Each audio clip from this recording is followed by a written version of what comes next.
On August 23rd, 2011, I will be releasing the Source Field Investigations with Penguin. This is a brand new book that has summarized 30 years worth of research into some of the most amazing and astonishing information that I've ever seen in my life. This is also the inauguration of our Boston Convergence Conference, where we're all gathered here for the whole weekend. So the video that people are going to see online, that's only going to be the first half an hour of a 16-hour talk. So what I'm doing here is just summarizing what we get at the beginning so that you're going to see an overview of this whole thing. The book starts out with a very interesting discussion about hypnosis, and we're going to get into that in just a minute. Hypnosis being the idea that we're walking around in some sort of trance, and I will explain what I mean by that. The trance that we're walking around in is what we call reality, because ultimately the idea of the source field is a very unique concept. It's the idea that space, time, matter, energy, biology is all being created by a universal consciousness. And that universal consciousness appears to have loving energy as its main attribute, as its main descriptor that we could use. So I propose that if this is the essence of the universe, if the universe is conscious, and everything in the universe is consciousness, then somehow the part of us that is the conscious mind must be only a small portion of what consciousness really is. And therefore, somehow we have been shielded from the truth. We've been shielded from the reality of who and what we really are. And so in a sense, it's as if we're walking around in a trance, a hypnotic trance. Now, of course, the classic hypnotist would swing a watch back and forth in order to induce hypnotic trance. But in the 1960s, they had it pretty much figured out. If you want to get somebody in a trance, let's say you're a guy and you're trying to hook up with a woman, you're trying to have sex, you use a cigar. It's a classic method. You smoke the cigar and you blow the smoke right in her face. And as it says here, blow in her face and she'll follow you anywhere. More doctors smoke Camels than any other cigarette. And Santa Claus at some point graduated from pipe smoking up to cigarettes. So the next time it's Christmas morning and the kids are like, "Mommy, Daddy, what's that smell?" "Oh, that's just Santa Claus. He's puffing away while he's filling up your chimney. Don't worry about it. Filling up your stocking. No big deal. It's just Santa." So let's face it, you could get hit by a bus tomorrow, so go on, have a fag. That's what they used to call it, honestly, you know. These advertisements that I showed you are advertisements that are intended to manipulate public opinion. They're actually hypnotic inductions. We have been given so many programs to think a certain way, to feel a certain way, to behave a certain way, and the advertisements just drill that into our head over and over again. And those advertisements are but a subset of a much greater hypnosis that is what we would consider common thinking. What do people think reality is? What's commonly accepted? What's considered common knowledge? Some people seem to be able to have telepathy, even telekinesis, very unusual, profound abilities. And the question keeps coming up, why do some people have this ability and others do not? And what is the source field? How do we access it? So over the course of this weekend, we're going to be answering that. And I touch on those questions in the book as well. One of the first real exposures that the mainstream had to hypnosis was the work of Dr. Cleve Baxter.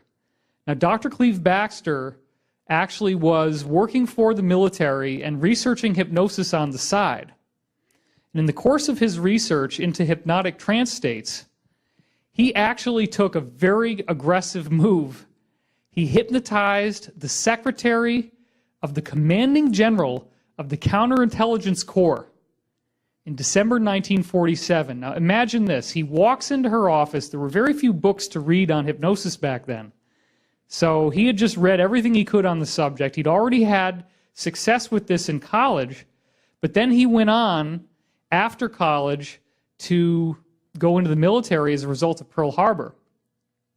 So as a result of his interest in hypnosis and having seen it work before, many times before, he actually got this secretary to take a highly classified document out of a folder and give it to him while she was under hypnosis. And then she comes out of hypnosis after he'd hidden the document away. And she had absolutely no memory of having taken the document. And she knew that he'd hypnotized him, but he had told her under hypnosis, you will not be able to remember giving me this document at all. And there's some part of our mind that just obeys the command. If you're given a command while you're under hypnosis, this part of you just very blindly obeys. So obviously he was afraid that he could get a court-martial for this, but he wanted to impress upon the military the importance of hypnosis in terms of how it could be used for intelligence purposes, including extracting information from personnel without their knowledge. Well, a letter came through very shortly after he submitted this whole experiment to the general, and the general estimated that this was of high value to military intelligence. A lot of stuff that happened with the CIA got started with Cleve Baxter. He was also the one who pioneered the methods for detecting polygraph in terms of how the skin electrical activity varies depending on whether you're telling the truth or telling a lie. Baxter found out that people who were lying would have a much higher amount of electrical activity on their skin. That was the basis of the polygraph.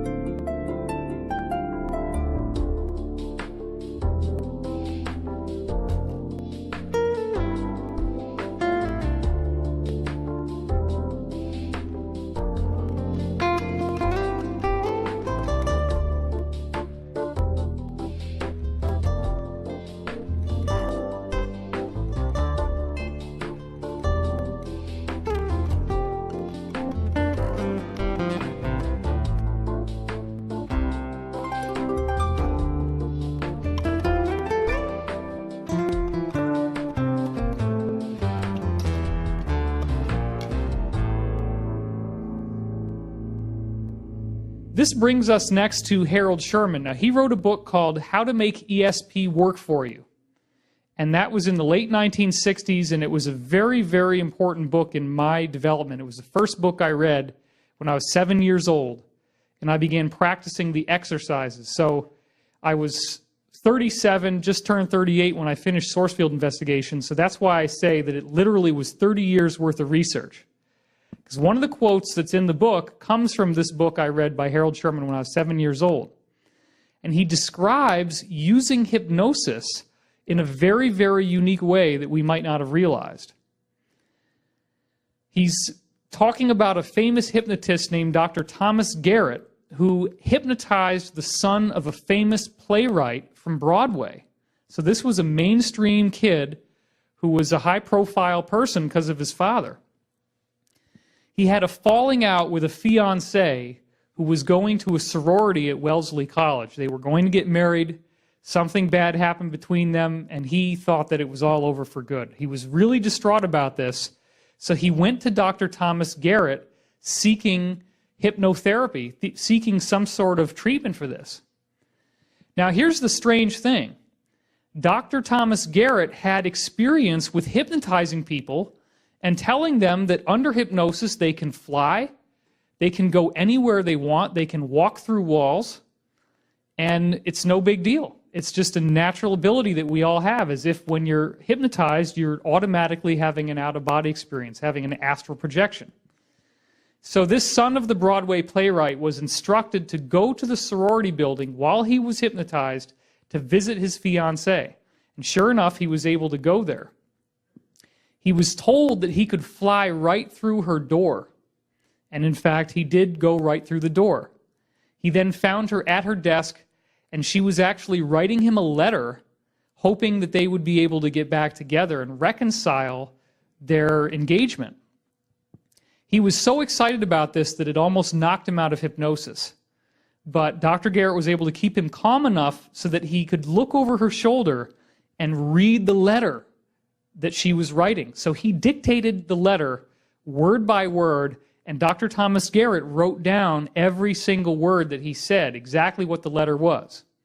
So the session finishes. He said, wow, wouldn't that be nice if that was true? It was pretty cool, because he was instructed to remember everything that happened in a post-hypnotic suggestion. Well, the next day, he gets a special delivery telegram. And the telegram is the exact same letter from his fiancée sent to him. And Dr. Thomas Garrett in his file had her letter and his original handwritten notes, and they were only off by a couple words. So he was literally able to read the letter that she wrote, word for word, dictated out loud. Thomas Garrett wrote it down. Now, this was done in like the 1930s. And so it seems that there is a deliberate suppression in place to keep this information from us. Here's another very fascinating piece of information. A remote viewing experiment that was done in China. Now, of course, remote viewing is the next logical extension of what I've just told you. Remote viewing would be taking that principle where you could have an out-of-body experience, go somewhere else, see something that's worthwhile information, and bring it back. They then, in the military, standardized this process to get it to the point where you could do it by yourself while you're conscious, so that part of your mind is awake, part of your mind is asleep, and you're able to fly around and actually see these things out there in the world. Now, the Chinese were studying extra high functioning, or what they called EHF psychics, in a laboratory. And in this one particular remote viewing experiment, they were looking at a Chinese character, a complex Chinese character, while they were being under the influence of the remote viewing. They went to this one room where the character was, and they had to read which character it was. They didn't even know what it was going to be. They didn't know if it was going to be a character or anything else. But here's the trick. The Chinese character was located in a room that was completely dark. There was no way that light could get into this room. But they had light sensors in the room. And what they found was that during the times that they accurately saw the target, they actually could read the Chinese character and figure out which one it was, surges of up to 15,000 photons showed up in that room. So now think about Thomas Garrett and the son of the Broadway playwright. And here's this guy floating into the sorority and seeing his girlfriend write the letter. He dictates the letter, it's 100% correct. The Chinese proved that there is actually a measurable energy that we give off when we are going out of body and going to these places. So that's a fascinating discovery, because what it reveals is that this astral body is not some fantasy. It's a real energetic presence that actually is giving off photons of light, measurable photons. So another very interesting thing with hypnosis is the idea of a post-hypnotic suggestion. Cleve Baxter, who I showed you before, would use post-hypnotic suggestion in front of large audiences. Specifically, what he would do in many cases is tell someone who was under hypnosis, when you come out of hypnosis, you will not be able to see me or hear me for a half an hour. I could be walking right in front of you, but you won't see or hear anything. It's like I don't even exist. Then he brings the guy out of hypnosis. Now, sure enough, the man comes out of trance, and the whole audience is laughing, but he can't see Baxter at all. Baxter's walking around, the guy doesn't see him at all. The craziest part was that Baxter actually picked up a cigarette, lit it, and started smoking and blowing smoke clouds into the air. All the guy saw was the cigarette levitating and smoke just pouring out of nothingness in the air. And he actually got really freaked out and wanted to run out of the room, and it was the audience calming him down that got him to stay. He had no idea that Baxter was there. But at exactly 30 minutes later, and people had timed this, all of a sudden he could see Baxter again like nothing was wrong. Now this guy's in a waking state of consciousness. He didn't think anything was different. When you're under post-hypnotic suggestions, you don't realize that anything about your reality is different. So how do we know that we're not under some kind of post-hypnotic suggestion right now? Now, just to push the envelope even further, there's an amazing story in the Holographic Universe by Michael Talbot, which is a story that he personally witnessed, in which a hypnotist hypnotized the father of a young girl. And under hypnosis, he told the father that he would not be able to see his own daughter or hear her whatsoever. Now, when he comes out of hypnosis under this post-hypnotic suggestion, before he's taken out of hypnosis, the hypnotist puts the daughter right in front of her father. So literally her body is right in front of his face. He comes out of hypnosis and he's looking around the room and he cannot see her at all. He doesn't hear her giggling. Everybody else is really surprised by this. Then the hypnotist takes a pocket watch and actually pushes it into the small of her back. And he did it quickly enough that nobody in the room was able to see that it was a pocket watch. But then he said to the man who was under post-hypnotic suggestion, "Can you see what I have in my hand?" Now this man actually leaned forward and he's squinting. And sure enough, he was actually able to see that it was a pocket watch, and he was able to read the inscriptions on the pocket watch perfectly accurately, looking through the body of his daughter. Now again, bear in mind that while he was doing this, he appeared to be perfectly conscious. This part of us that's out there having out-of-body experiences, it's not like it only kicks on when you're hypnotized. This appears to be something that's going on all the time. We're just not normally aware of it. But this suggests that physical reality as we know it is much more plastic than we normally consider. Some people like to call it different frequencies or different vibrations. I know some scientists who really discourage the use of those terms, but one of the terms that we do use for this that seems to be more accurate is a density. That there could be different densities of the source field. The source field, of course, as I said, ultimately being consciousness and being the author of reality, being the author of physical matter, an intelligence that creates physical matter. So if you are given the right post-hypnotic suggestion, it appears that you can see right through physical matter. Physical matter exists at a certain density in which it appears to be solid to us, but there are other levels in which it is not solid, and under the right suggestion, it's no longer that much of an obstacle. So how do we see through that veil?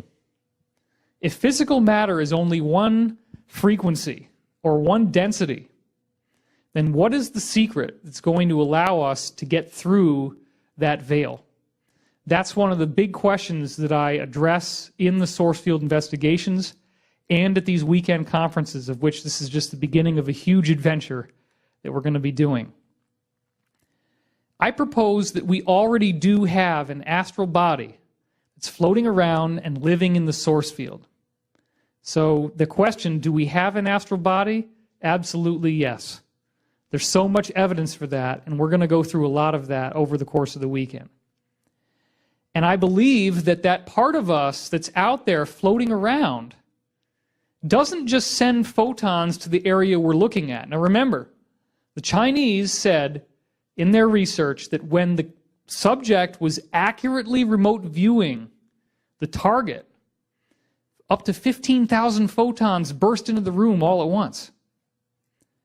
So it appears that we can send photons into a particular area that we're viewing with our mind. So why couldn't we take photons out of that area and bring them back to our mind as well? If we can send photons out, it should be a two-way circuit. And I'm going to talk about that two-way circuit a little bit later.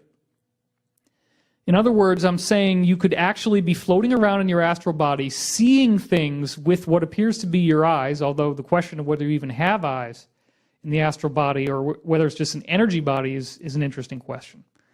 But let's say you're looking at something and that something is giving off photons and you capture it into your energy field and you can somehow send it back to your mind.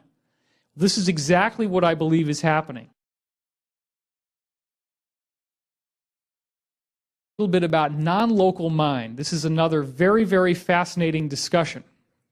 Because when you get into the idea of the source field, the idea that all physical matter, all space, all time, and in fact biological life is all part of a consciousness, then your mind would be the gateway. Your mind would be the access point for that infinite consciousness.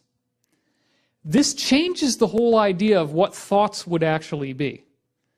We're conditioned to think that thoughts occur in the mind as just something that emerges from the result of electrical activity in the brain. What if thoughts do not simply occur in the mind? What if thoughts are like satellite TV signals? Because as we're sitting in the room right now, we're being bombarded with satellite television, broadband internet movies, satellite radio, cell phone conversations. Up until recently, it would have been broadcast television, but now that's all gone into the digital spectrum. The point is, even radio waves from a radio station, there's all this electromagnetic information that's going on around us right now. And we totally accept that. But what we don't ask ourselves is, do thoughts work that way? Could the brain, could the mind somehow be able to tune into the source field, tune into these thoughts that are out there energetically, and actually pull them in and give us a direct access to what's going on in the source field? And do we share consciousness? Do we share a mind with others? Well, going all the way back to 1983, some very, very groundbreaking research was done by Doctors William Broad and Marilyn Schlitz. They were specifically investigating a branch of remote viewing called remote influencing. Now, in remote influencing, the idea is that you try to affect other people's thoughts with your own mind. And they were trying to look at it not in terms of any negative thing or voodoo thing, like, ooh, let's see if we can get somebody to do something bad or hurt themselves or hurt somebody else. They were actually trying to look for positive ways to use this. So, for example, they found out that if participants came in for this particular study who had a high degree of anxiety, and they put them in a room, and then they went into another room, and the person in there doesn't know that anything's going on. They measure the anxiety level of that person. And then at a random time, with nothing else different, they spontaneously start trying to influence that person to make them calm down and be less anxious. And sure enough, as they did that, the person's own anxiety scores remarkably increased. And in case there's a skeptic watching this on the internet, yes, they actually measured it with physiological indicators. Heart rate went down, respiratory rate went down, and galvanic skin response, which is the electrical activity on your skin, like on the lie detector test. All of those physiological signals actually changed just by them remote influencing this person somewhere else. It doesn't mean that they handed him a magazine and he reads the magazine and then he calms down. Because as I said, they left him in there for a while and they measured the anxiety score and it stayed at a certain level, and it wasn't until they did the remote influencing that the anxiety changed. Now the next study is even more fascinating because they gave people tests to see how well they could concentrate. And they found that through remote influencing, they could actually improve people's ability to concentrate. You literally can have someone else do the thinking for you. They join with your mind, and you become more effective at thinking. Now, somebody can say, okay, well, maybe we have an ability to calm people down, and maybe because you calm down, that made you think better. But it can't be that there's any real information other than this general calming effect that could be transmitted. And that's not true either. In science, there is a documented phenomenon called the multiples effect. Now, the phenomenon of multiples was cataloged as having occurred 148 times by 1922. Now, what is multiples? Multiples refers to different scientists who are isolated from each other, who are not reading about each other's work, independently coming up with exactly the same discoveries at almost exactly the same time. And I'm just going to give you a few examples. Calculus was discovered independently by more than one scientist at a time. The theory of evolution wasn't just Darwin. There was other scientists working on it at the same time. Decimal fractions. The discovery of the oxygen molecule. The discovery of color photography. The discovery of logarithms. The discovery of sunspots in the 1600s. The discovery of the law of conservation of energy. 6 different people simultaneously invented the thermometer, each of whom thinking that they discovered it themselves and that they deserve the credit for it. 9 different people independently discovered the telescope at the same time, and all wanted to be credited with the discovery. Multiple individuals invented a typewriter at the same time, and 5 different people invented the steamboat at the same time.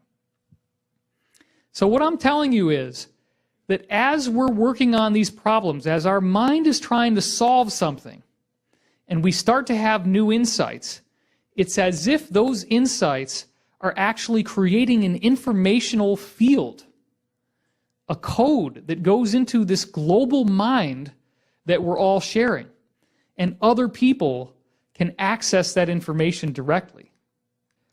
Now, in the book, I also cite a paper from Sperry Andrews, which is actually a proposal to talk about things like this on television. And he requested something like $711,000 to finance these television programs, and he hasn't been able to get the financing, which I find astonishing, because this information is so groundbreaking, it deserves to be seen and heard by everyone. In his proposal, he includes the fact that there are over 500 studies, scientifically controlled, proving that consciousness affects biological systems as well as electrical systems. Now, the overall likelihood that this could be some sort of chance, that there could be any other explanation for why this is working other than that we all share consciousness, that we're all psychic, is less than 1 chance in a trillion. That should get some attention. I mean, at this point, we have to surrender the skepticism. And again, in the book, I bury you with data. There are so many references. I'm only giving the slightest little hints of each thing because it just goes on and on and on. But I've given you some of the most interesting ones. Scientific multiples is a wonderful example. 148 different cases by 1922. But the shared mind effect that I find the most fascinating and the most important for everyone to know today would be what I call the meditation effect. The meditation effect was proposed and tested by Maharishi Mahesh Yogi, the same Maharishi who the Beatles went to visit in the late 1960s. That's how he got so popular in the first place.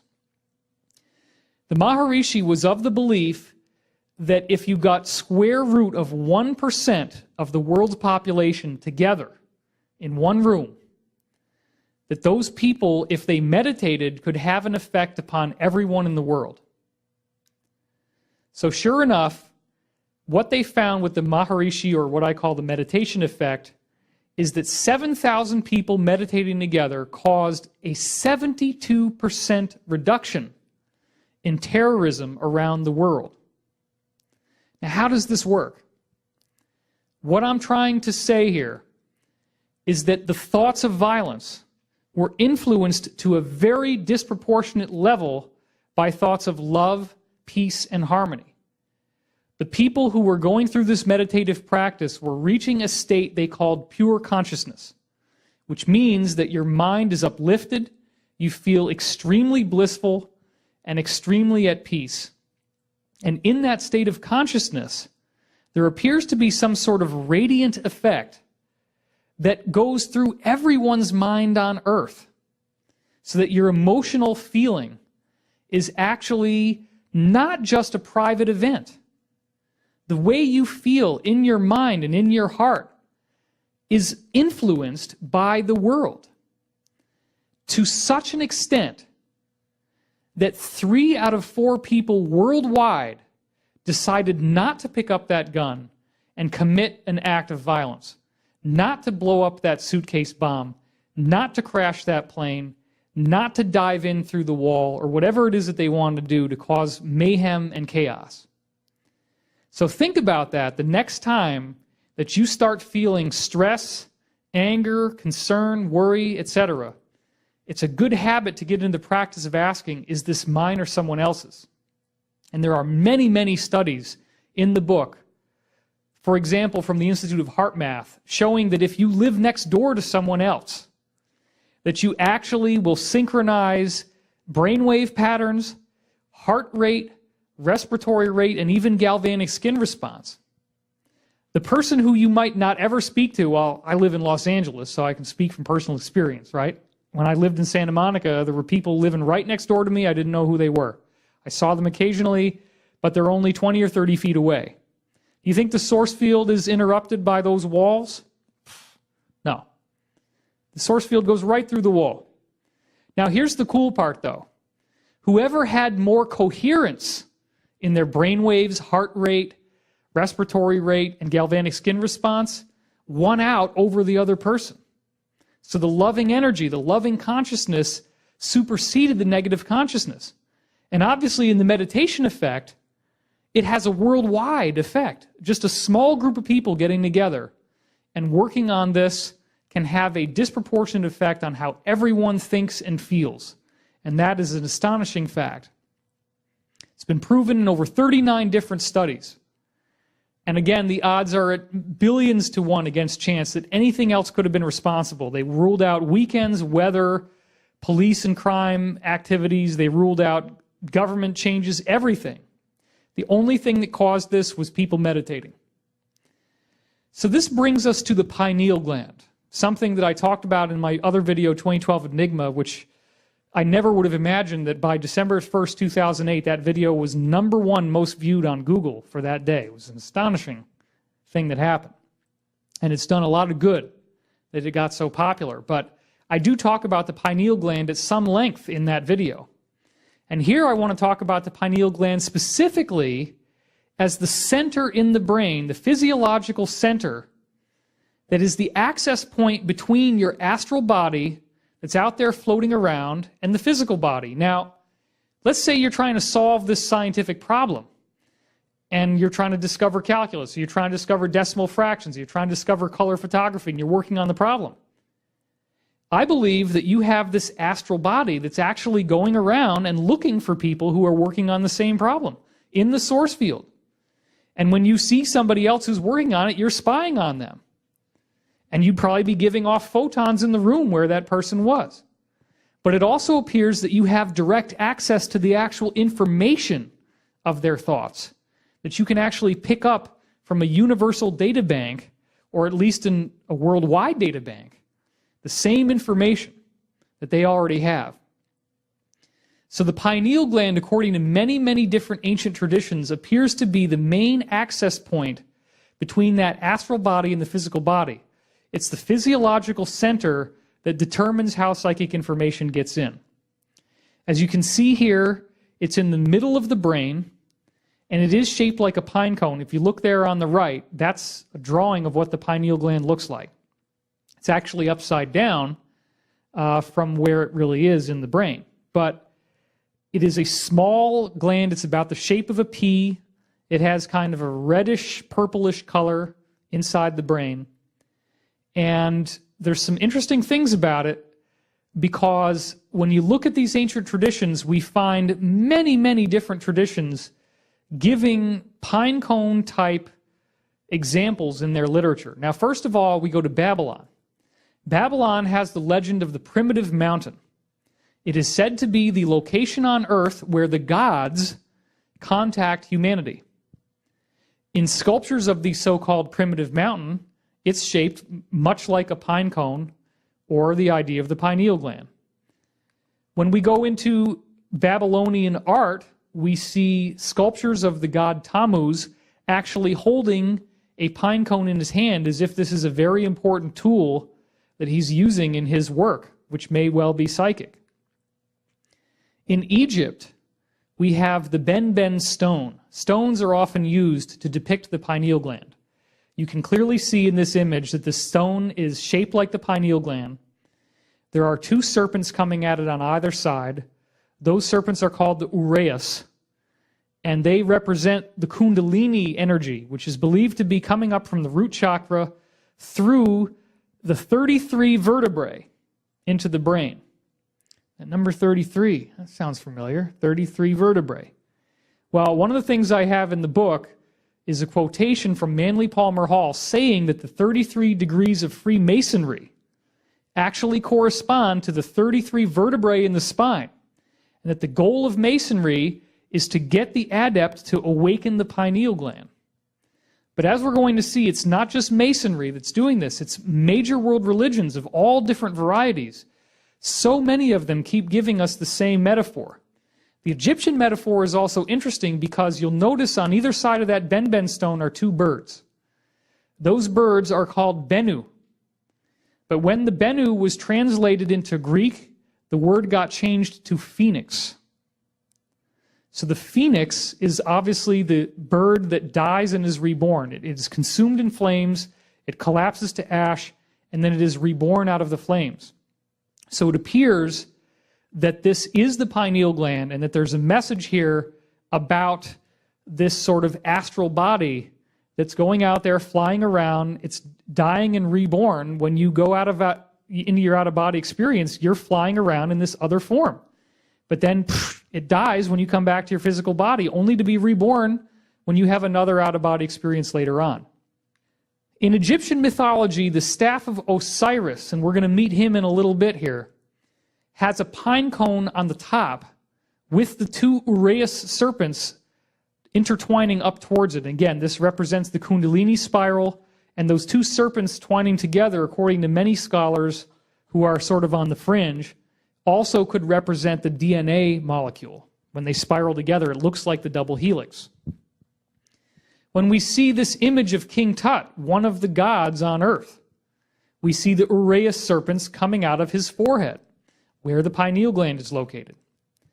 The Hindu god Shiva, and I have to apologize to the internet community, I've had about 580 emails telling me it's not a goddess, it's a guy, all right? Now, when I looked at this image the first time, I said, okay, that's a pretty hot-looking babe. So, you know, I'm not gay, but let's say if that person walked up to me, started hitting on me, maybe I could be coerced. I don't know. Dude looks like a lady. That's all I'm saying, okay? So I apologize to the world that I said Shiva was a woman, because Shiva is a dude. He's just a very, very effeminate dude who wears mascara, eyeliner, has long hair, and looks hot. Okay, that's all I'm saying.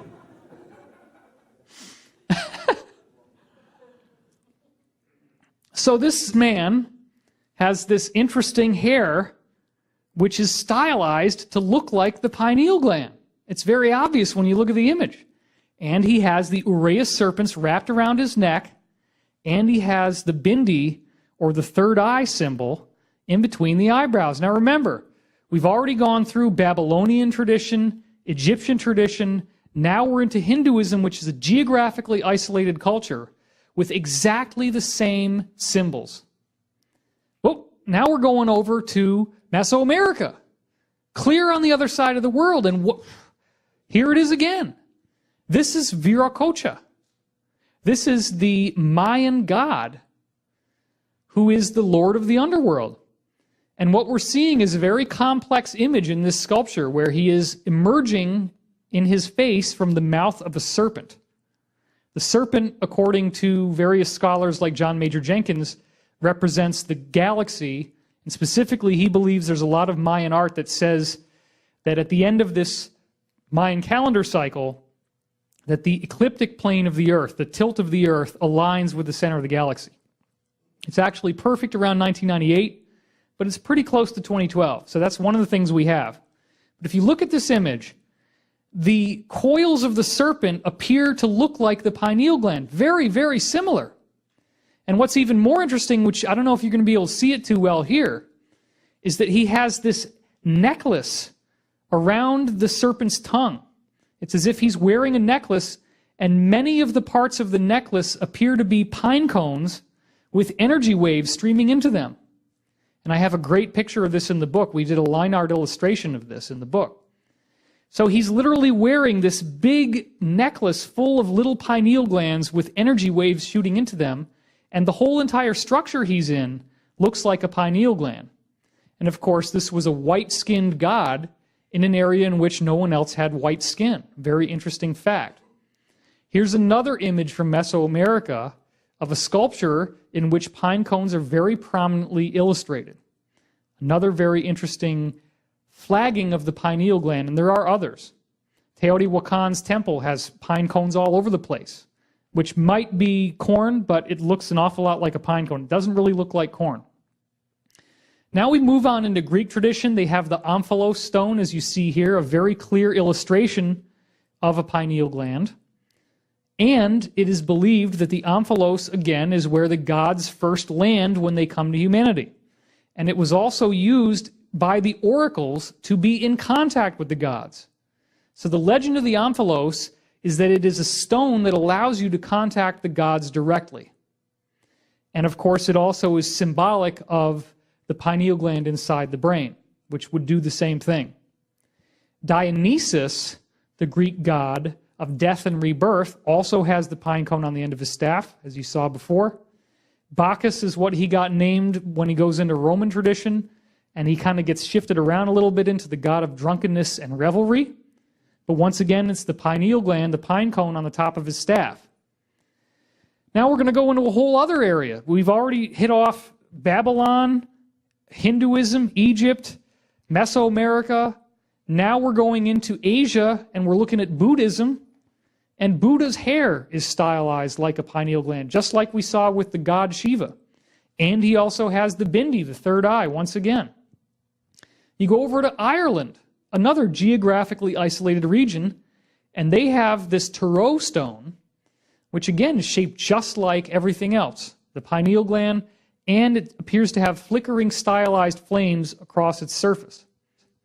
Now there are many, many coins that have been minted that have images of the omphalos or the pineal gland stylized as a stone, and there's many of them to choose from. I'm just going to give you a couple. This one is from Greece, and it actually has the Uraeus serpent surrounding the omphalos, which is that which contacts the gods.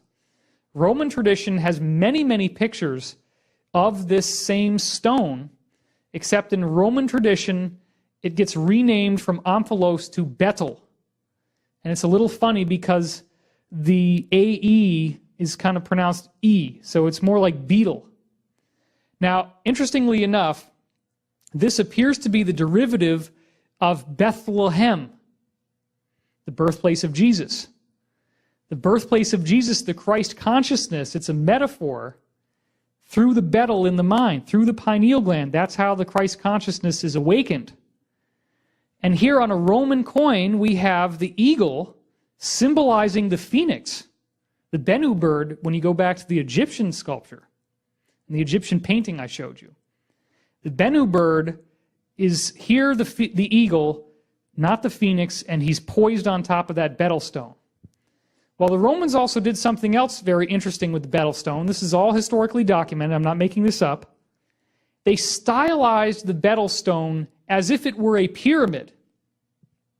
Now that's interesting. The betel became a pyramid. And if you look there on the bottom, one of those pyramids has a capstone on it.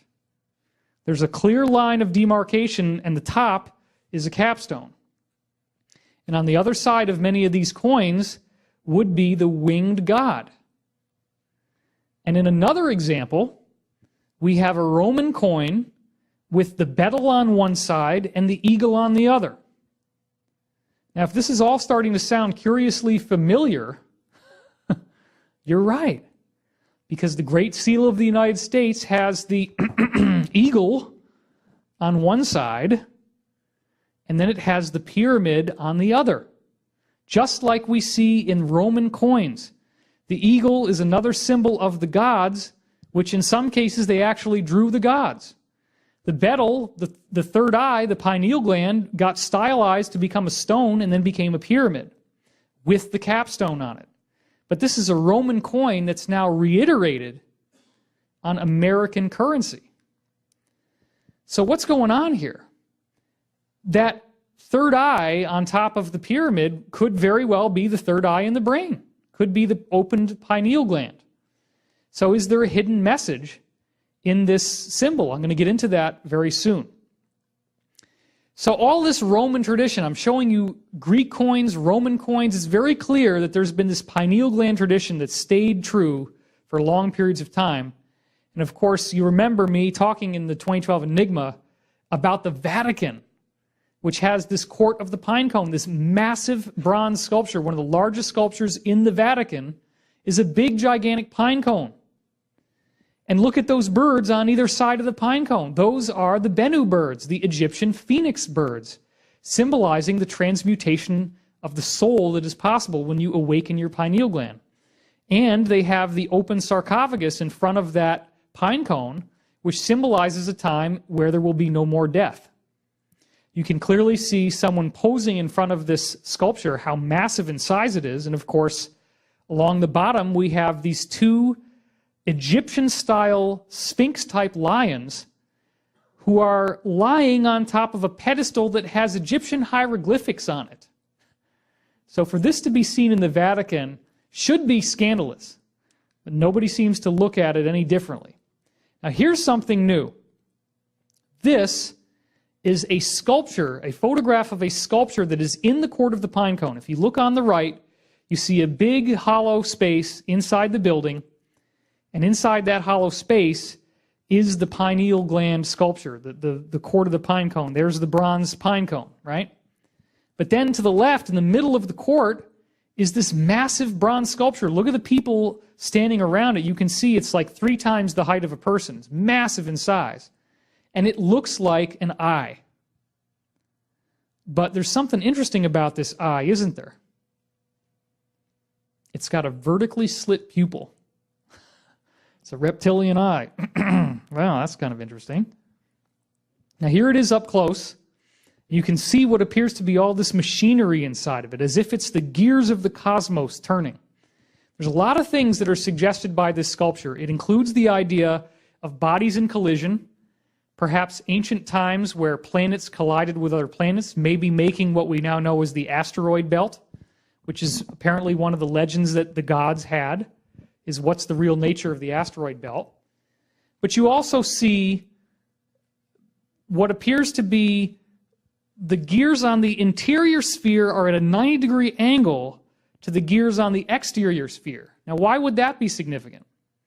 Well, in all these hyperdimensional physics models in which you look into higher dimensions, they always say that the higher dimensions are at a 90-degree right angle turn away from the dimensions in our reality.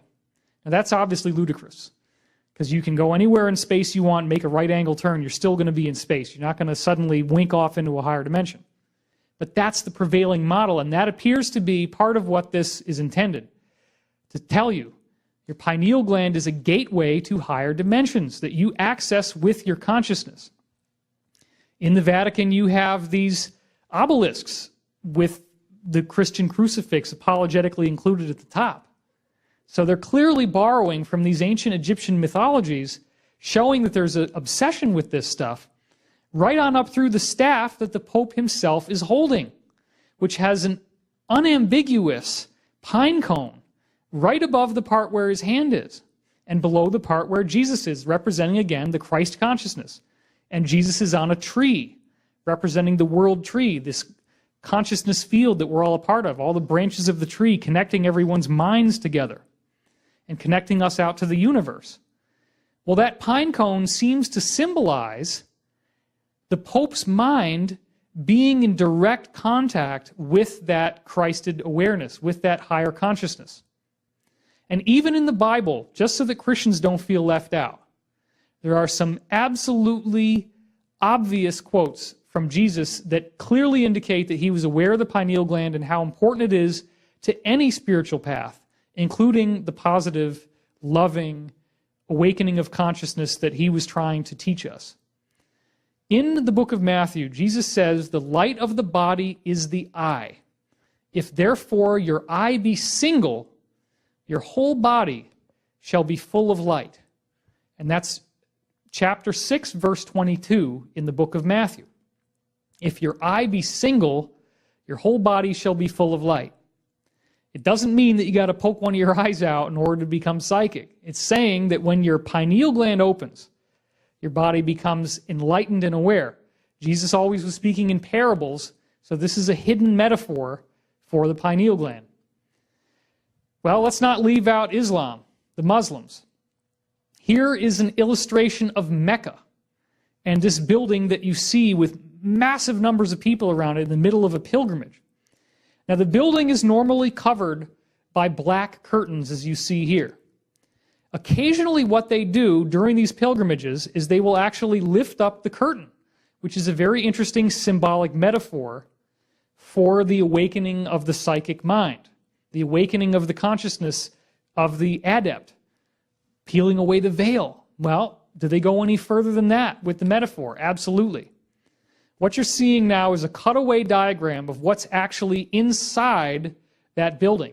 Okay, well, it just looks like there's a tile floor, not too much to see, 3 pillars. That's all fine and good, and there could be all kinds of symbolism there, but specifically what I'm interested in is at the very bottom of this illustration. If you look carefully on this illustration, you can see at the very bottom that there is what appears to be an eye, but it's tilted vertically. Inside this metal sculpture is the Kaaba stone, the actual piece of black stone that is believed to be an extraterrestrial artifact in Islam. And people go up on their pilgrimage and they kiss the stone.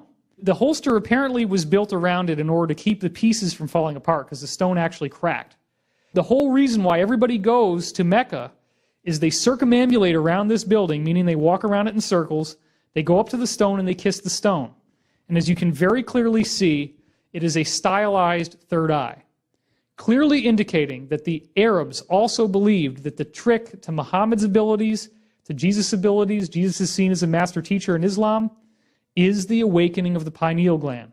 But you're only going to get this in advanced Islamic mysticism like the Sufism tradition. That's where they get into the pineal gland awakening. And of course, the Freemasons also borrowed from Sufism, which is why when you get up to the 32nd, 33rd degrees, you become a Shriner, and they have those funny little fez caps on. And the fez cap is taken right out of Sufism. So this legend of the pineal gland is worldwide. It's infused through all these different religions, all these different traditions keep showing us the same thing.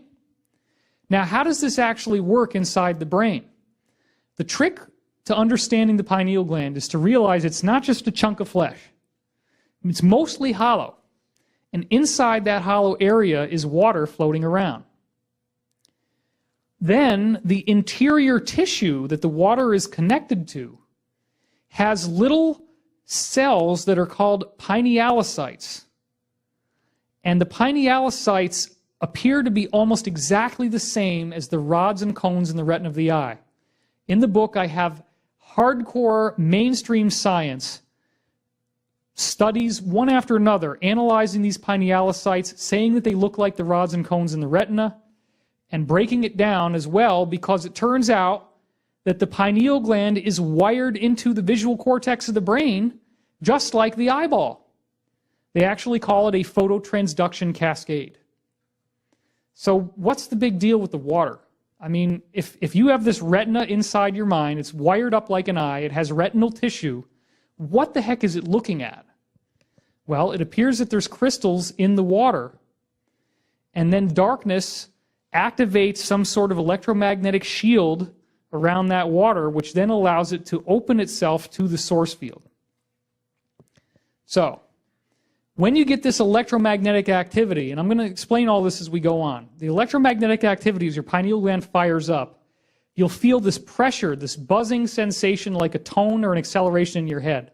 If you read books about people doing out-of-body work, it's often said that they have this sudden cracking sound in their head as they go out of body.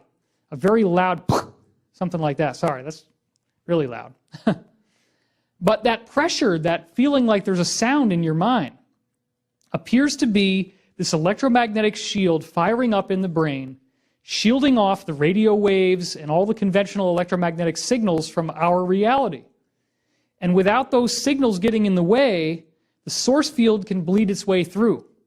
And in that source field, time is non-local. Remember, I said the source field creates space, time, matter, energy, and biology. So when you go into the source field, you have three-dimensional time. Time is no longer local, it's no longer linear, it's non-local and non-linear. You can jump around in time. And that's a discussion I got into in 2012 Enigma, and it's a discussion that I go into great detail about in the book with amazing, voluminous new information about this three-dimensional parallel reality that intersperses with our own reality all the time. Water appears to be the key. The water that's floating in the pineal gland is one of the main things that is able to flip-flop back and forth from our reality to a parallel reality. And I explain how that flip-flopping is possible in the book. And we're going to do it throughout this weekend in the conference that you guys are here to see. Then this inner retina is recording visual images that are coming in from whatever this water is doing. That seems to be the mechanism. The water is shielded off, and that automatically happens when you go to sleep. Every time you go to sleep, that pineal gland fires up, and then you actually have dreams which appear to be in a whole other reality.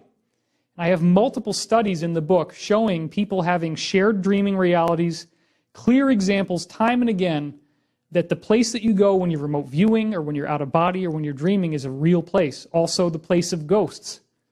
Ghosts or apparitions. There's a case of somebody that Raymond Moody talks about dying in the operating room, visiting their loved ones out of body. The loved one actually sees them as a ghost.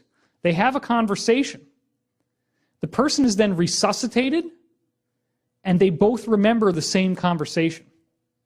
So you were alive, but dead, and then while you're dead, you go visit somebody else, and they can see you, and you look just like a ghost. That's your existence in the source field. So if you're out there looking at things in your astral body, maybe somehow you're capturing those photons and bringing them back to the physical body. This brings us to this concept of DMT. Dr. Rick Strassman, of course, wrote the book DMT, the Spirit Molecule, a doctor's revolutionary research into the biology of near-death and mystical experiences. There's been a lot of intrigue around the idea of DMT. Why does it work? Why do all these shamanic potions seem to have so much of this chemical in them? Dr. Rick Strassman cites a lot of evidence in this book that the main point where DMT is synthesized in the body is the pineal gland. It has all the right receptors, all the right enzymes, all the right chemical catalysts, and we know that it has melatonin in it, and there's only a couple short chemical shifts that you have to make from melatonin to get DMT. Well, the problem is that DMT degrades so quickly that nobody's been able to autopsy a dead body fast enough to find DMT in the pineal gland, because it breaks down in just a few minutes. But this brings us to Nick Sand, who is the son of one of the scientists who worked on the Manhattan Project, which created nuclear bombs. Now, Nick Sand is personally responsible for manufacturing over 250 million doses of LSD. He was the main guy responsible for creating almost all of the acid that was being taken at Haight-Ashbury, San Francisco in the 1960s. He was the Pied Piper of LSD for sure. He got caught for it. He was given a 15-year jail sentence. He evaded it for some 23 years. He finally turned himself in 1996. He served a 4-year sentence and got out in 2000. Now that's all documented. He did his time. But while he was still at large, before he ever even got arrested, and he was out there synthesizing everybody's acid, He also synthesized DMT in the lab. And this is a direct quote from this Erowid Vault website. EROWID is the website. And I quote this in the book. Here's the thing that happened. He found that DMT had full-color lighting effects on a very interesting level. Here's what happened. This is a quote from Erowid now. When hardened DMT that had collected in a tray after he synthesized it was being chipped out with a hammer and a screwdriver in a room that was brightly lit, the blows emitted massive amounts of colored light. So imagine this room is brightly lit. Imagine that I'm standing here and I have this tray and I hit it with a hammer, and then you're seeing red, and then you see blue, and then you see green and yellow. And it's bright enough that it's like, wow, it really lights up the room. That's what they're saying here. But what was doing that was DMT. Now, what's the property of that? Well, if you ever had a cigarette lighter and you push the button down, it goes click, and then you see that spark. Do you know what that click is? Do you know how that spark is made? It's a crystal inside that's compressed. And through a process called piezoluminescence, the crystal, as it's compressed, those molecules release this burst of light, which releases photons. That's called piezoluminescence. That's how you get the spark that lights your cigarette. The same thing's been done with crystal radios. That's a piezoelectric crystal. The crystal actually is responding to electromagnetic waves, which are radio waves, and it actually vibrates in those waves, and you can pick it up. That's how they were able to make radios that don't require any electrical power. The electromagnetic frequencies of radio waves make that crystal vibrate, and then you can listen to it and pick up the radio. And depending on how tightly you compress the crystal determines what radio stations you'll get. Because as you tighten the pressure on the rock, it actually, the molecular distance narrows, and then it tunes into different frequencies of the radio spectrum. But here what we're seeing not only is piezoluminescence, but piezochromatism, which means that the photons the crystal gives off when it's compressed, in this case by hitting it with a screwdriver, actually change color. So if you wanted to have a nanotechnology projector, like what I'm using right now, but on a quantum level, if you wanted to get a full color image on a quantum level, you would need piezochromatic crystals to do that. You'd need crystals that when they're compressed, depending on how you compress them, release different colors, so you can actually get a full color image. That's what I'm actually saying is going on.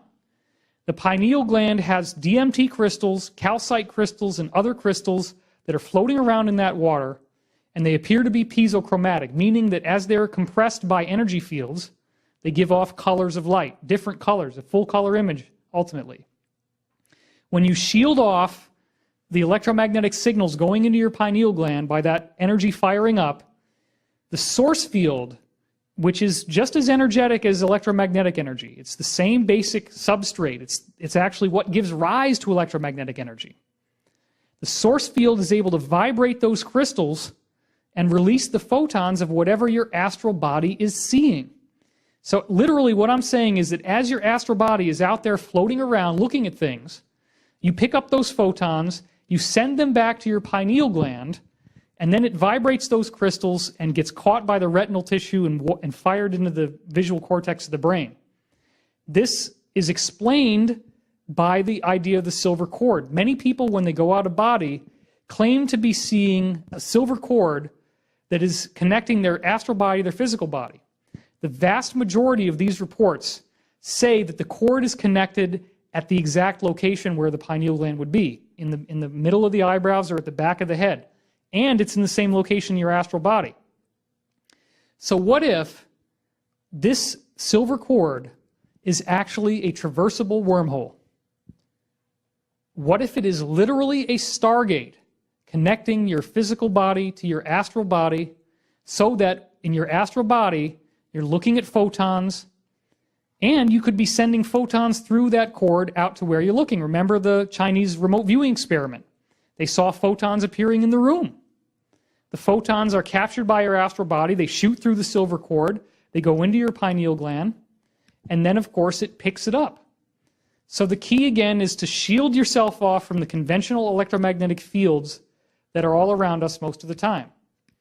It's important to realize, too, that the water inside your pineal gland is the trick. If you don't have the water fully flowing, then calcium is going to build up because the pineal gland is not protected by the blood-brain barrier. So that calcification can actually grab onto the DMT crystals, the calcite crystals, and this has all been documented. Believe me, I'm not making this up. It's all in the book.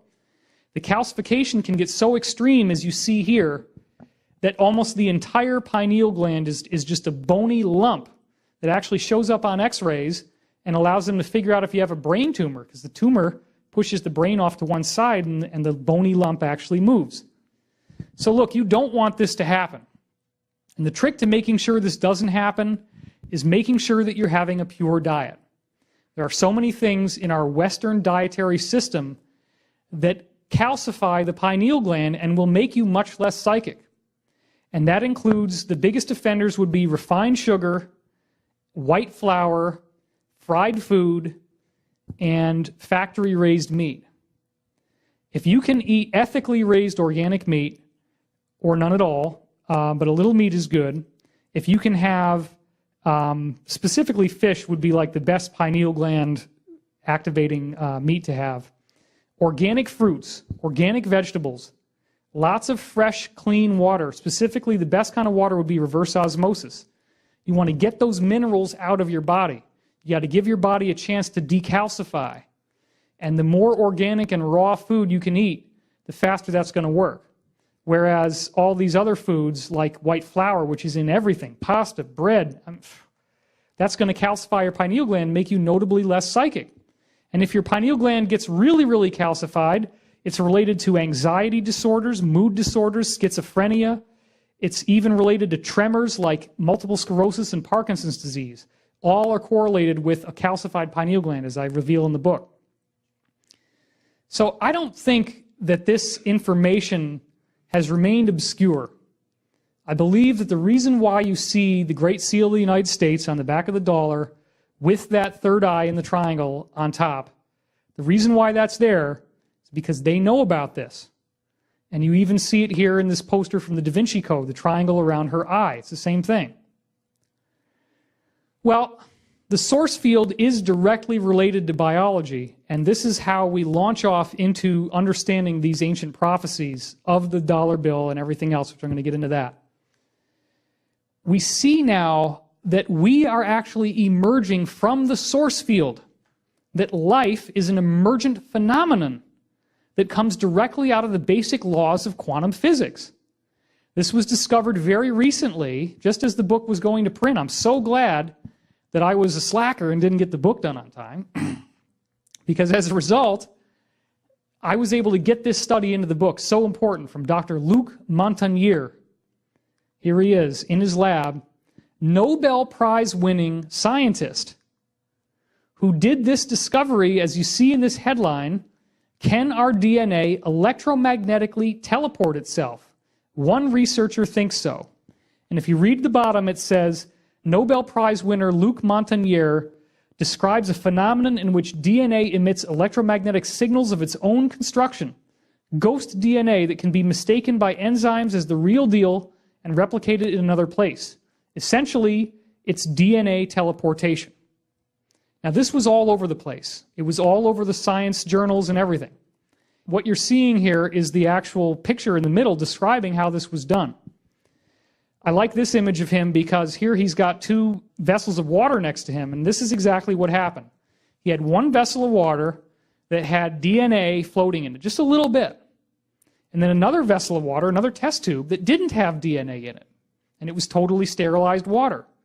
And then all he did is electrify the two tubes that were hermetically sealed with a 7 hertz electrostatic signal, as you see where it says generator 7 hertz there. The tube on the left has the DNA, the tube on the right does not, but then after 18 hours of zapping, the tubes that did not have the DNA in it had all of the exact signatures of DNA being there. That's an astonishing fact. And it's very controversial, it's very cutting edge, because how in the heck do hydrogen and oxygen molecules in purified water turn into DNA?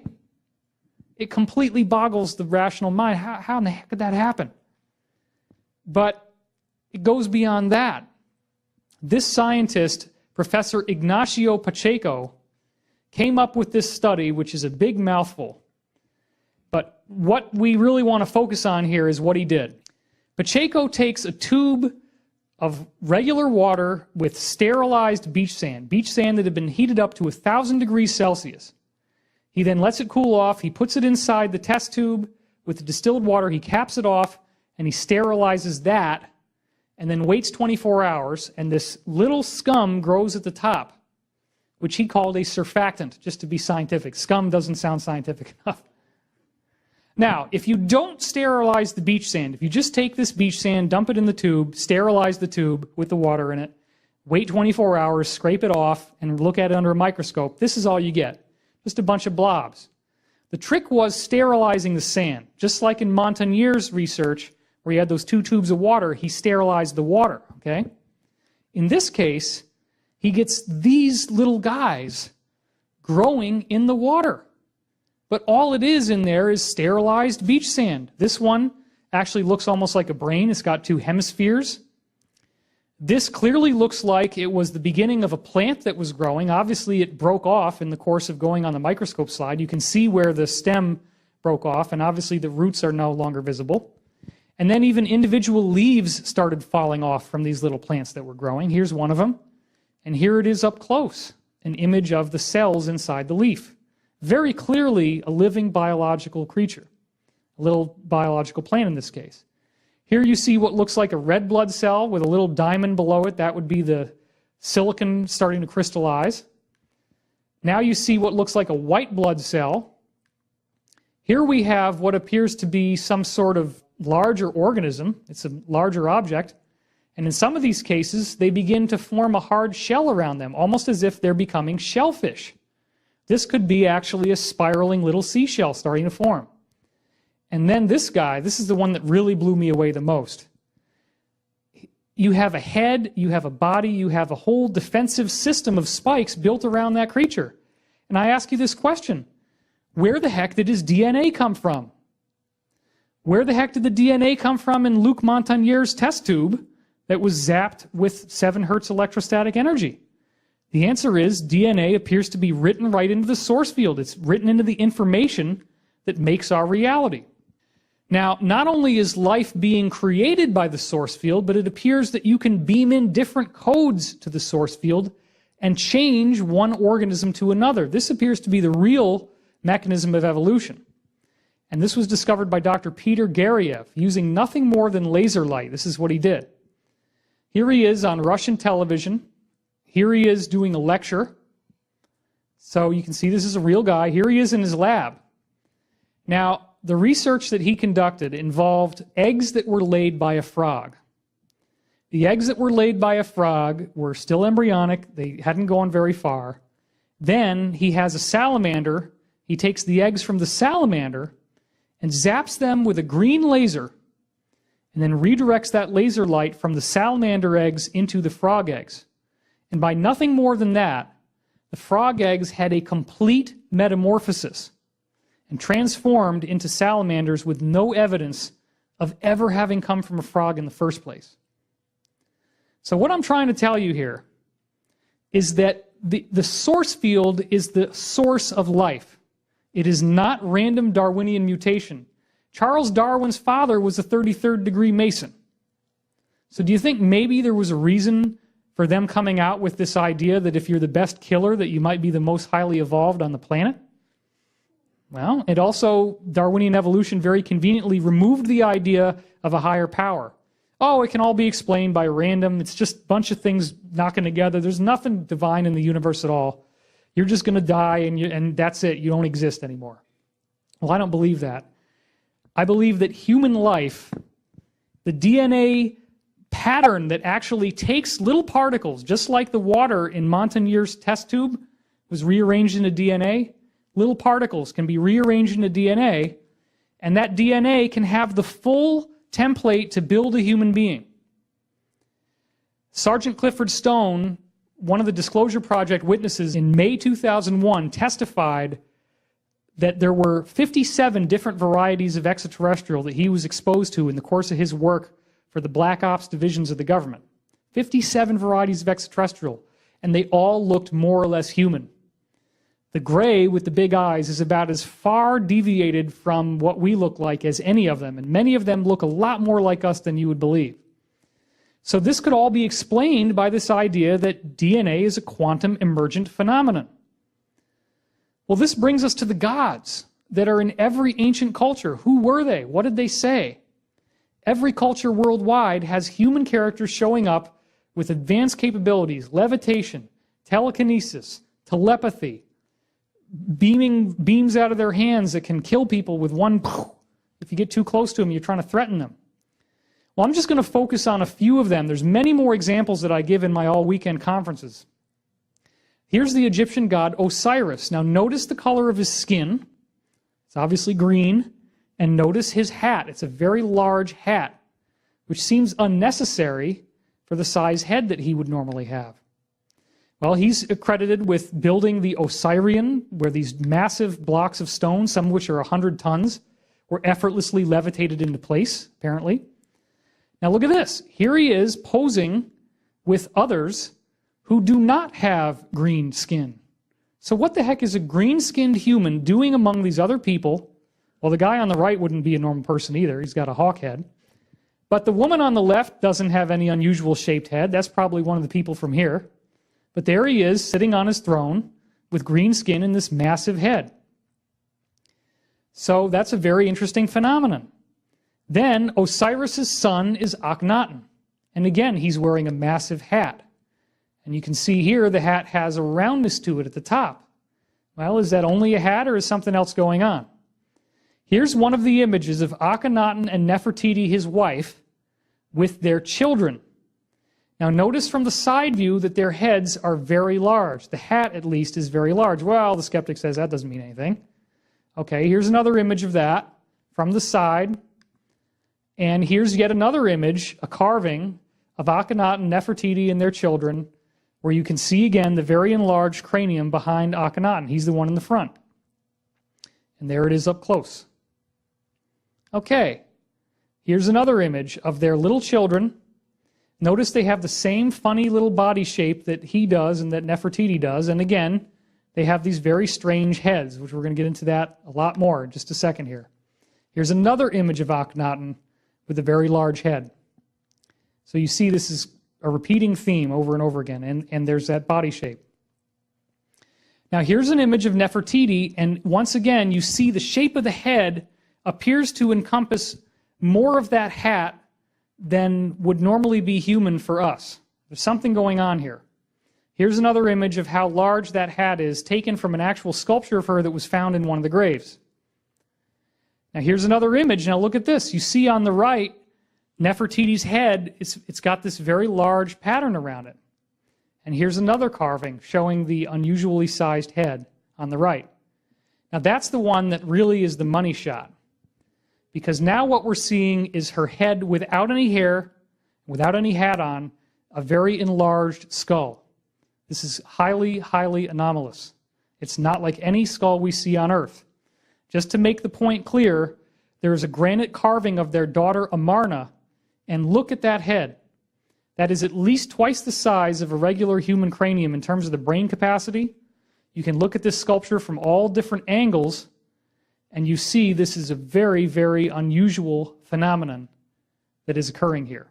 Even from the back, it looks much larger than a normal human head, and that would explain the hat. If you take that skull and then you illustrate where the hat would be, now what you're seeing is basically a nice, comfortable winter snow hat.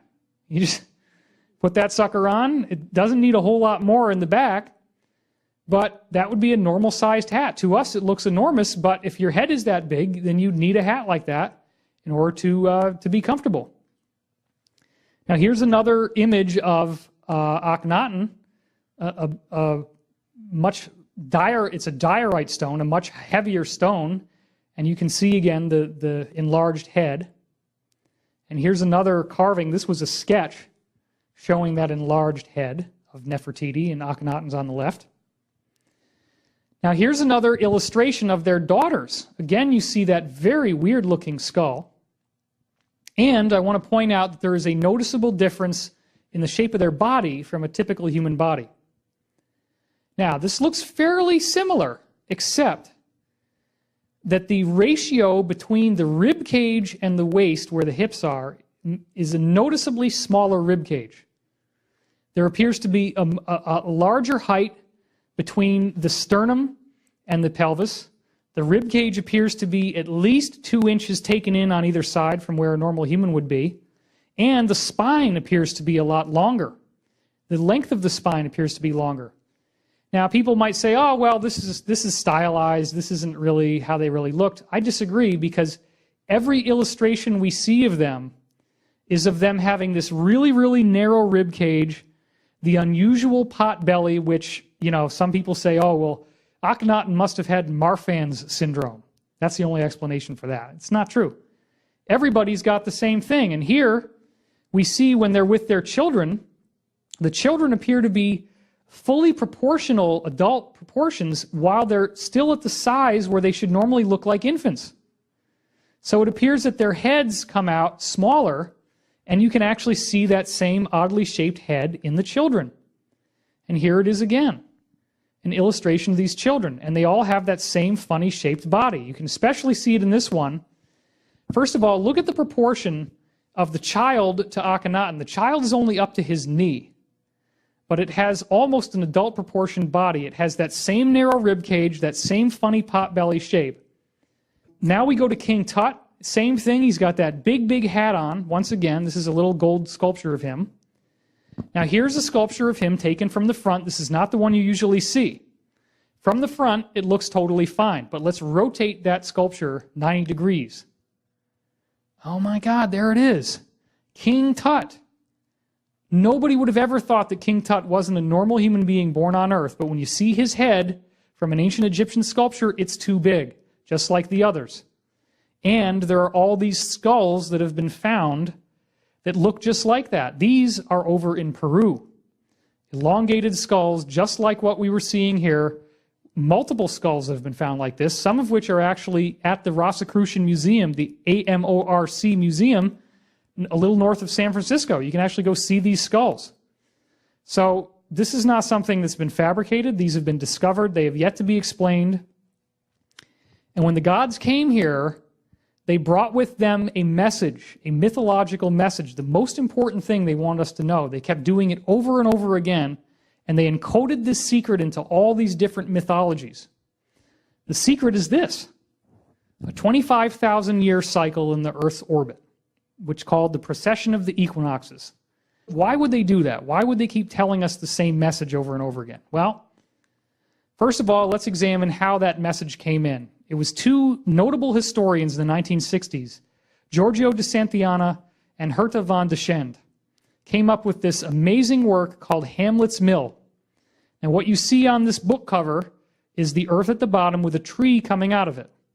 That's often called in the ancient myths the world tree. Now, Graham Hancock believes that he's one of many that illustrate what these Santillana and van de Schend's scholarship concluded, which is that certain archaic myths from all over the world were co-opted, no other word will really do, to serve as vehicles for a body of complex technical data concerning the precession of the equinoxes. This includes everything from exact numbers to colors, all sorts of different ways they did this, but they did it over and over again. This is a mill. This is what you use to grind grain. In the middle of it is a central axis, then you have a sideways pole coming off of it at 9 degrees with a millstone through the pole. The pole goes through the middle of the millstone, and then you grind the millstone around this well where you put your seeds in, and then the seeds get ground up and they turn into grain. Then you pull the grain out through that little channel that you see in the front on the left. Here's another illustration of a different mill in which all the grinding is done in the middle of a bowl-shaped declivity, but you again have the central axis. Now, in these ancient myths, what they keep having is the idea that this central axis of the corn mill breaks, and that the whole mill breaks down, but that in the aftermath, there is this golden age that's created. Now, Santillana and van de Schend believed that this metaphor of the corn mill is a metaphor of the Earth's axis. That as the miller is going around and grinding, it's the equivalent of the Earth's axis spinning in this 26,000-year cycle. And then these myths also have all the numbers of the precession, all the exact technical data is there. So Santayana and von Deschen conclude the original Amlodi, as his name was in Icelandic legend, which became Hamlet, is an elusive carrier of fate who must yield once his mission is accomplished and sink once more into concealment in the depths of time to which he belongs. He is the Lord of the Golden Age, the once and future king. Well, that's pretty darn interesting. Hamlet is the Lord of the Golden Age. This hero that shows up in all these ancient myths, the breakdown of the mill, corresponds to the coming Golden Age. They track this myth, this is a quote from the book, from the Northland to Rome, Finland, Iran, India, in Polynesian island legends, and the image stands for an astronomical process, the shifting of the sun through the signs of the zodiac, each of which is 2,160 years, adds up to 25,920 years together. So, each age brings a world era, a twilight of the gods. Great structures collapse, pillars topple, which supported the great fabric. Floods and cataclysms herald the shaping of a new world. And that's obviously happening to us now. As we followed the clues, stars, numbers, colors, plants, forms, verse, structures, a huge framework of connections is revealed at many levels. This is a true edifice, something like a mathematical matrix, a world image that fits many levels, all of it kept in order by strict measure. So Graham Hancock did all this research tying together Hamlet's Mill, and his conclusion was, it's not some quantum physics thing like the Jungian collective unconscious. It's actually a deliberate effort made by the gods who were contacting every culture, who looked human, maybe a little bit different, and then gave us this amazing information. And they always told us about the Earth's axis, this wobbling cycle, that it ends at a certain time, which is the end of the Mayan calendar, the year 2012, and that it ushers in a golden age. Now, in my work, and it's extensively documented in the book, I have gone through the entire solar system and showed how the planets are all experiencing climate change, just like the Earth. This appears to be the literal fulfillment of the 2012 prophecies. And in the book, I also argue, and we'll do that throughout the rest of this weekend, that the galaxy is pushing us into this new energy zone, that the solar system is actually colliding with a cloud of energy that has a higher, I hate to use the term, but vibrational frequency. It's a higher density of energy in the source field. And that higher density is speeding up the vibration of atoms and molecules on Earth. It's making everything rev up and go faster and faster. Well, sure enough, if you actually go back through the fossil record, we find that there is a 25,000-year cycle in human evolution. 50,000 years ago, more or less, everybody on Earth suddenly started to use tools that were not just for survival, but had ritual purposes for making art and for religion and spirituality. 50,000 years ago, boom, everybody gets this upgrade, and they start doing that. 25,000 years ago, all of a sudden the Neanderthals die out worldwide. And we also have at the same time a dying out of all these large creatures like the saber-toothed tiger and the woolly mammoth that were threatening to human life. Now we're at the end of another cycle once again, and we're seeing Dr. John Hawkes, a University of Wisconsin anthropologist, showing us that in the last 5,000 years, human DNA has evolved 100 times faster than ever before in history, to the point that the DNA molecule is now 7% different on a molecular level than it was 5,000 years ago. So I believe that this will be a shift in space, time, matter, energy, and biology as we know it.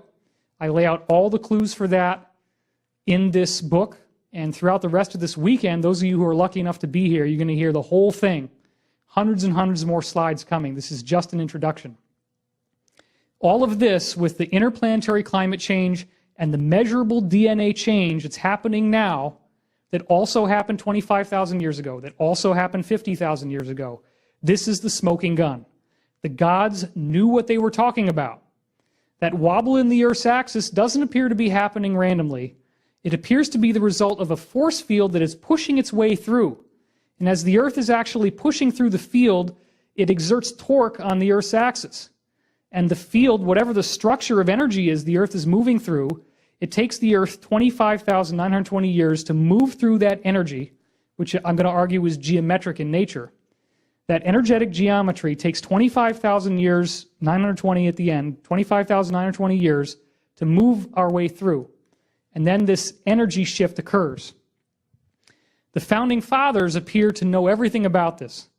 Now, if you want to know what's really going on with the so-called Illuminati and why these people are so interested in preserving their bloodlines, why there's a royal succession right of kings, it's because those people with the funny heads, they didn't disappear. They've been here and they've interbred more and more, and they look enough like us that you don't see the difference. In fact, 15% of everybody on Earth in all different races, regardless of whether it's Asian, African, whatever, 15% of everybody has measurable extraterrestrial DNA. That's one of the things I heard from these guys on the inside who work in these black projects. So it's not like it's only this selective group, but they still want to preserve that magical power that they had in that other form, when they were in this godlike form. That's what they trace themselves to. If you get to the highest levels on the inside, they laugh at you. You've seen these images of Egyptian gods so many times, but because you're not conditioned to think that extraterrestrials could look just like you and me, you don't notice the differences. You don't notice the narrow rib cage. You don't notice the funny waist with the little pot belly. You don't notice the elongated skull. You don't think about the fact that those skulls have actually been found, that humans could evolve on other planets from a galactic quantum template that literally takes Luc Montagnier's test tube with water in it and turns that water into DNA, or takes Pacheco's test tube with water in it and a little sand that's been sterilized, and you get these little microorganisms growing. I'm saying that's going to happen on any planet, and it's going to spiral its way into humanity. And human beings can get to a much higher level of evolution than what we're at right now here on Earth. And I believe the founding fathers inherited this prophecy directly from these gods, who then, over time, just blended in with the population. So let's look at some interesting things about the Great Seal. First of all, at the top, it says Annuit Septus. Anu, the word root of Anu is year, like annual. Septus is conception, it's born. So it means the year is born. But in this case, the precession, the 25,920 year cycle, is also called the Great Year. And circumstantial evidence, which is very strong, and I'm going to show you all that evidence, shows that that's the year they're talking about being born. It's the end of the cycle. And of course, the pineal gland, the symbolism of the pineal gland being awakened, the pyramid factors in very prominently, which ties it into ancient Egypt, ancient civilizations. The gods built the pyramid, these people with the large heads. And what the heck is going on at the bottom with Novus Ordo Seclorum? Well, this brings us to the writing of Charles A.L. Totten. Now, here he is as a younger man, and he was in the military. You can see him there in full military regalia in the Civil War. And then here he is later in life. Now, it seems pretty clear that this guy was a highly initiated Freemason. I haven't done that research, but I absolutely believe he's got to be 33rd degree. In 1882, he had already become, by that point, a first lieutenant in the 4th Artillery of the U.S. Army, and he wrote a letter to the Secretary of the Treasury, Charles Folger, on February 10th, 1882. And here's what he said. This is a direct quote from Charles Totten. Novus Ordo Seclorum is a quotation from Virgil's 4th eclogue. I put the word Virgil's in there because that's what he means. That's what everybody knows eclogues are back in those days. And was borrowed in turn by Virgil from the mystic Sibylline records. The Sibylline records were actually channeled texts held as the highest and most heavily guarded treasure in Roman history because they were so accurate. They predicted Constantine by name 800 years before he showed up, predicted Hannibal by name. All these different disasters and events that happened in Roman history were in those texts, and they go right through to the end of the entire age, which is obviously happening now in our time. Now here in Charles Totten's letter of where Novus Ordo Seclorum came from, he actually quotes the original passage. Now this is what the founding fathers were using The guy's name was Thompson, who actually did this quote in the first place. This is what they were using when they made that symbol on the dollar. This is what they excerpted it from. A mighty order of ages, novus ordo seclorum, a mighty order of ages is born anew, novus, new. Well, the order of ages would be the precessional cycle. And there's, again, plenty of other evidence that that's what they're talking about if you read the whole thing. Both the prophetic virgin and Saturnian kingdoms now return. Well, what would a Saturn kingdom be? Humans that didn't originate on Earth, gods, coming from outer space. Now, it says, a new progeny, that means an offspring, a birth, a new type of birth, a new type of human. Now a new progeny is let down from the lofty heavens. The boy soon to be born, in whom the Iron Age shall come to an end, and the Golden One shall arise again in the whole earth. That is mind-blowing. How many people knew, well, don't raise your hand because you've all read my website, probably some of you know, but how many people knew that that was on the dollar, that that's actually what it was quoted from? It's unbelievable. But Totten's letter doesn't quote the whole thing. There's other stuff that's in that same passage. Here it is. Whatso tracks remain of our old wickedness, once done away, shall free the earth from never ceasing fear. That sounds pretty good. He shall receive the life of gods and see heroes with gods commingling, and himself be seen of them. This is disclosure.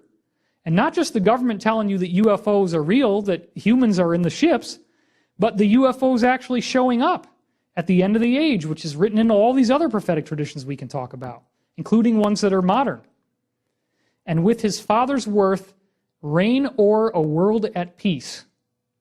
Now, I believe this has gotten horribly distorted by the so-called Illuminati. I believe the original prophecy was positive. It will remain positive. It's written into Christianity. It's written into Islam with the prophecy of the Mahdi, which is their own Messiah.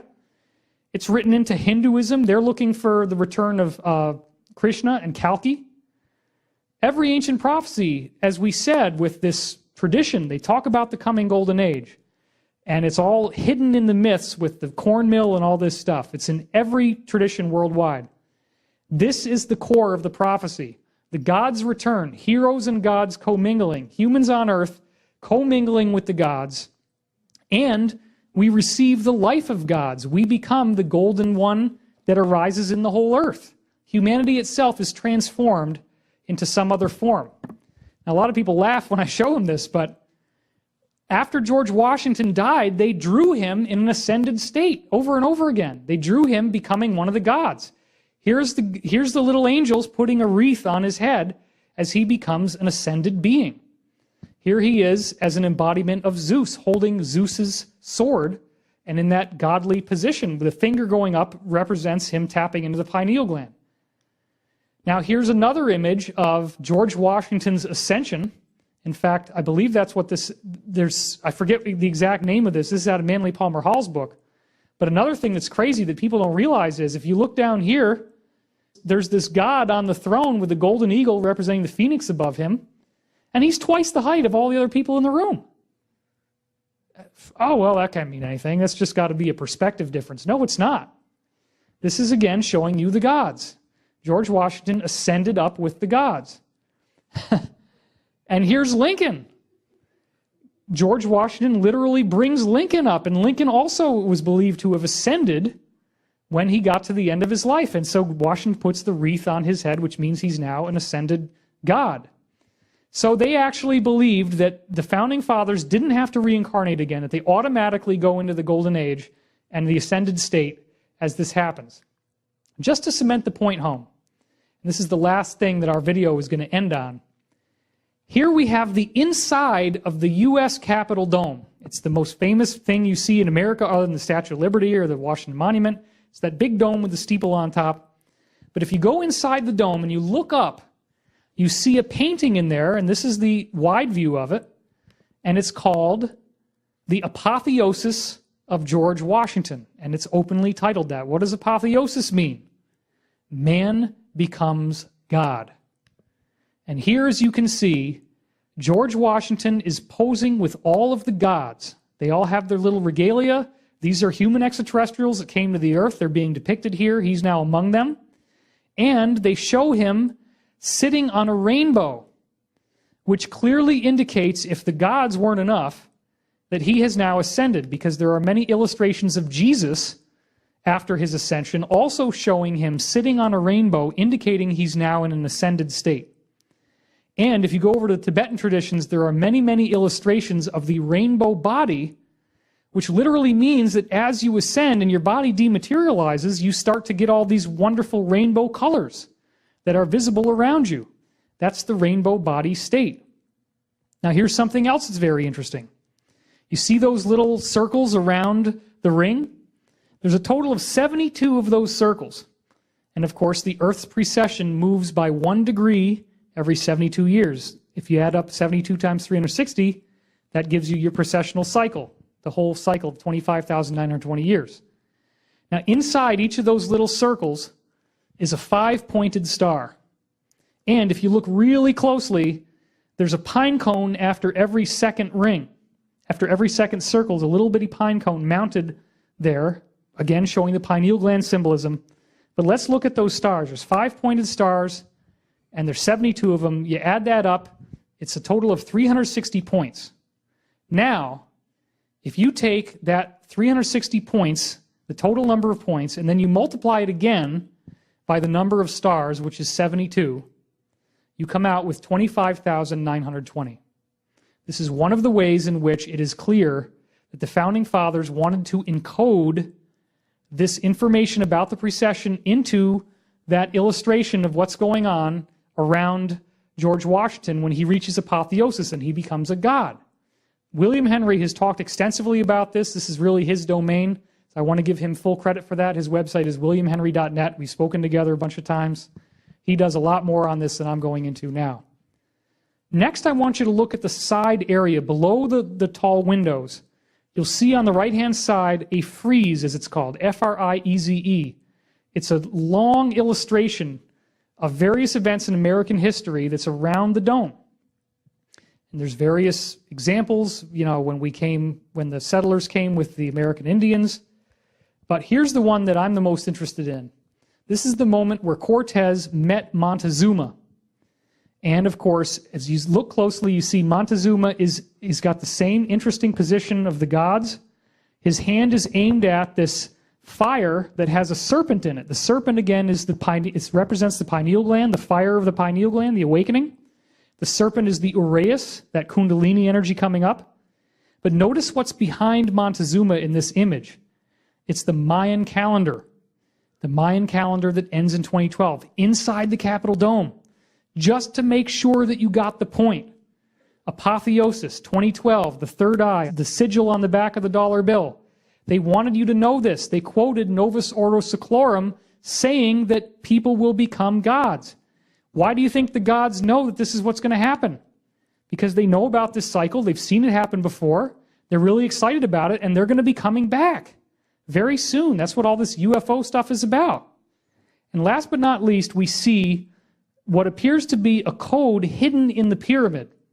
If you take the date 1776 at the bottom, and then you look at the Mayan calendar cycle, one of the basic Mayan cycles is called a Katun. It's 19.7 years long. You begin that Katun in 1756, and sure enough, one of the Katuns ends very close to the signing of the Declaration of Independence in 1776. So if you can consider that the Mayan Katun might be symbolized by these 13 courses, then 1756 would be the beginning of all these precursor events that they did to directly lead to America being founded. It didn't just start out of nowhere in 1776. It took this big 20-year process to build up to the Boston Tea Party and all these things they did. Well, you count 13 courses and you end up at the top in the year 2012, which is when the cycle ends and the pineal gland opens up. The year is born, Anu et Septis, Novus Ordo Seclorum, the new order of ages is born. The gods come back. We receive the life of gods and are seen together with them. The golden one arises again in the whole earth. Now, in case anybody knocks me and says, well, 13 Katuns doesn't mean anything. The Mayan Katun, 13 means nothing. Not true. Spanish conquistadors, when they went to Central America, they saw that everybody at that time was using a 13 katon system to count time. And this is an actual illustration sketched by the Spanish of that counting system of 13 katons. So it was very widely known. And there's your Templar cross up at the top, one of the symbols of the Illuminati. So they got this information a long time ago. They got really excited.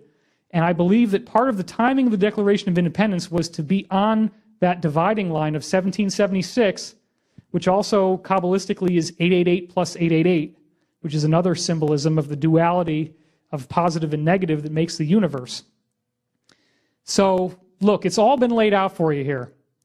You look back on what I've said about the source field. We're seeing that there is a whole lot of science that we don't now possess. Information that leads to the understanding that we are sharing a consciousness with each other. Scientific discoveries are happening in different places around the world, and we tap into each other's minds. DNA is emerging directly out of the source field to create human life.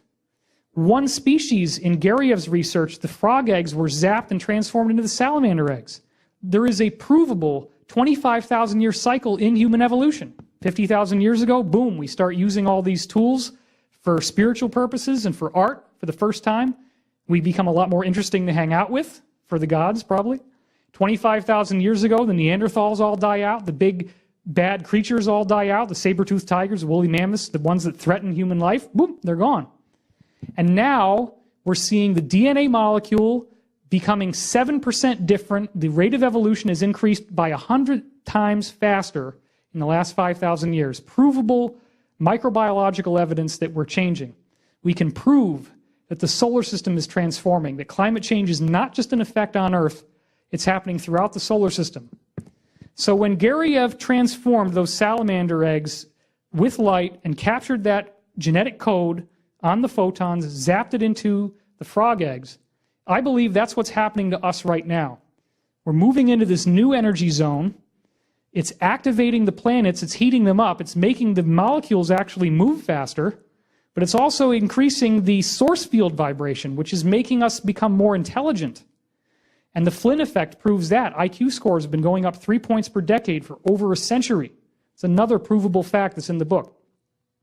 The Founding Fathers definitely knew about this. They wrote it everywhere they could. It's in the Capitol Dome, the apotheosis of George Washington. They drew him in an ascended form, sitting with the gods on a rainbow. They drew the Mayan calendar on the side.